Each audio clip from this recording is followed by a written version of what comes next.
Praise the lord. దేవునికి మహిమ. యేసుక్రీస్తు జీవిత చరిత్ర మనం తెలుసుకోవాలంటే బైబిల్ చదవాలి.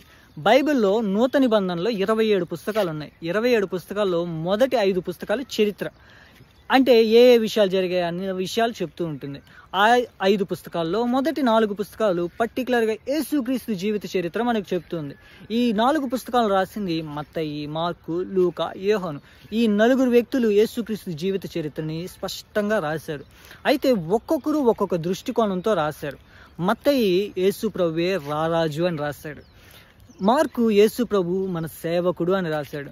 లూకా యేసు ప్రభు మనుష్య కుమారుడు, అందరికీ ప్రభు అని రాశాడు. యోహాను యేసు ప్రభు దేవుని కుమారుడు అని ఆయన యొక్క వ్యక్తిత్వాన్ని స్పష్టంగా రాయడం జరిగింది. అయితే మనం ఈ 4 పుస్తకాలని కలిసి చదువుకున్నప్పుడు యేసుక్రీస్తు జీవిత చరిత్ర మొత్తం మనకు అర్థమవుతుంది. యేసుక్రీస్తు లైఫ్ స్టైల్ అనేది మనకు అర్థమవుతుంది. యేసుక్రీస్తు వ్యక్తిత్వం అనేది మనకు అర్థమవుతుంది. అలా మనం ధ్యానం చేసుకుందాం, దేవునికి దగ్గరగా అవుదాం.